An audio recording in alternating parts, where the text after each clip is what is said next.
Welcome back to the Overcoming Your Trauma course. Today's topic is about dealing with inner hatred and blame. Do you hate yourself? This can be a topic that is very sensitive for a lot of people because often when you've dealt with trauma and abuse from the past, you will often hate yourself and feel as though you are not welcome, you are not deserving, that are not worthy of anything. So you may feel as though you're not deserving of success, love, or happiness. Do you actually feel that? Do you feel as though you cannot be successful? That no one will ever love you? Or that you won't find any sort of happiness? If that is the case, then there is an inner hatred.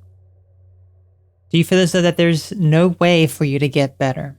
That things are just going to continue as they are now, if not get worse, and you will never be able to overcome your problems? Do you feel as though it is lifelong and hatred towards your mental condition? That you have some sort of mental health problem and you hate that about yourself?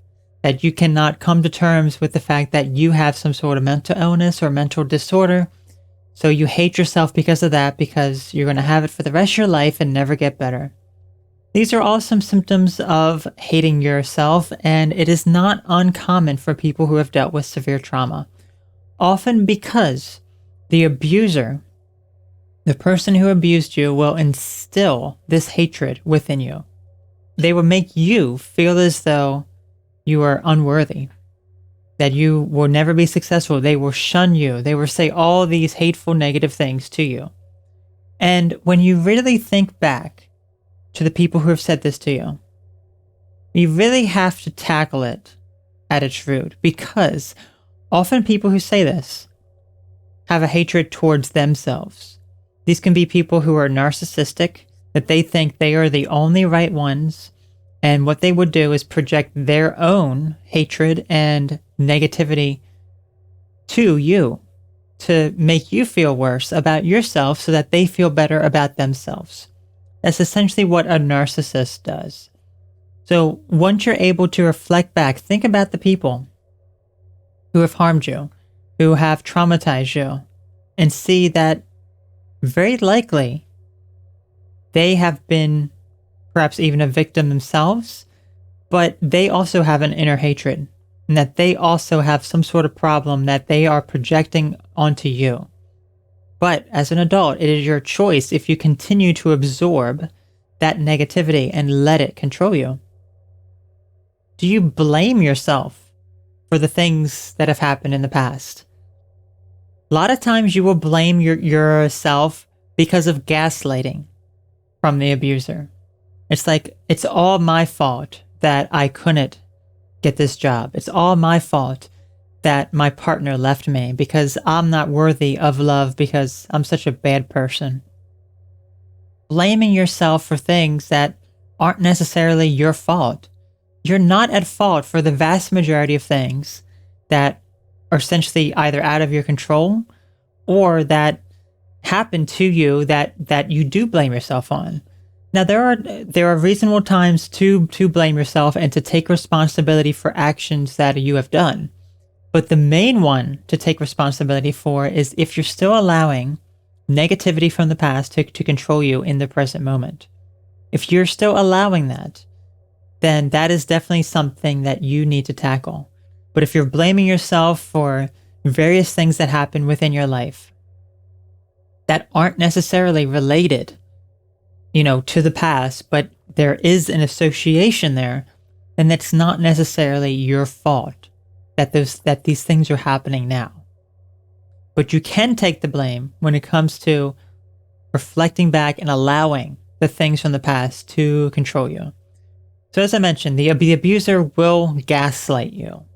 They will make you feel as though, oh no, I didn't abuse you. This didn't happen. It was all in your head. This type of gaslighting continues with you, and then you begin to question, perhaps even if you're in an abusive relationship, you blame yourself. You say, I'm at fault. I deserve to be beaten by my partner because I didn't do something right. It's not your fault. It's not your fault, and you have to come to terms with that and realize that. Because you are strong. You are an incredibly strong person. We all have strengths and weaknesses, so it's best if you figure out what your strengths and weaknesses are. You can't be good at absolutely everything. You can't be perfect at absolutely everything. Even perhaps a passion that you absolutely love. You may not be the best person in the world for that specific thing. There's always going to probably be better people suited for the job, and there could be worse people. But regardless of whatever it is, you have a strength and you have weaknesses, and it's all about capitalizing on those strengths and whatever the weaknesses you have, learning to not go towards that career path, learning to not associate with the people that, hone in on those weaknesses, and ultimately to strengthen some of those weaknesses. Can't necessarily strengthen them all, but it can certainly be durable. And the number one thing to do there is to pursue your passion. What is your passion in life? What makes you happy? What makes you feel fulfilled? What is that? I cannot answer that for you. Your family and friends cannot answer that for you. There's only one person that can answer that for you, and that's you. You have to be willing to realize what really makes you happy, what motivates you in the morning to get out of bed and start, working or doing whatever it is. What is that one thing? You have to find it. What really makes you happy? Maybe help other people. If you have gone through so many issues in your life and you have gotten to a point where you feel more confident with yourself, you feel happier with who you truly are, then show the skills that you have by helping other people how to deal with their problems. This is something that I have done in my own life because I have realized that the problems that I had in my life, even though I can't get rid of every single issue and problem that I have, I will continue to, struggle with certain things here and there. But I took a big step forward at overcoming my challenges. I have overcome so much in my life. So what did I do? I ventured out to help other people. That was my number one goal, and I have been extremely successful at that. And I'm a very good example of how successful you can be as well, because you can also pursue the same thing. If your desire is to be a psychologist, even to help other people that are struggling, with abuse and trauma, then pursue it. Only you will hold yourself back. No one else will. There will be obstacles along the way, but you can succeed with it.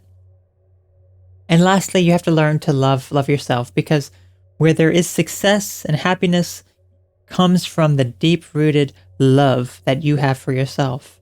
It's not about being narcissistic and arrogant that you love yourself. No, love for yourself is a very, very great thing because you're showing that you care about yourself. You care about your physical health, about your mental health, and your spiritual well-being. So you're doing all these things to be able to overcome your problems, to make you stronger, to make you wiser, to make you more knowledgeable, because you love yourself and you want to see how far you can go in this lifetime to be the most successful person you could possibly be. You may not get to everything, but you have to start today to learn to love the person that you truly are, no matter how bad things that happened to you in the past were.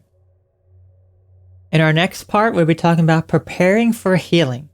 There is hope.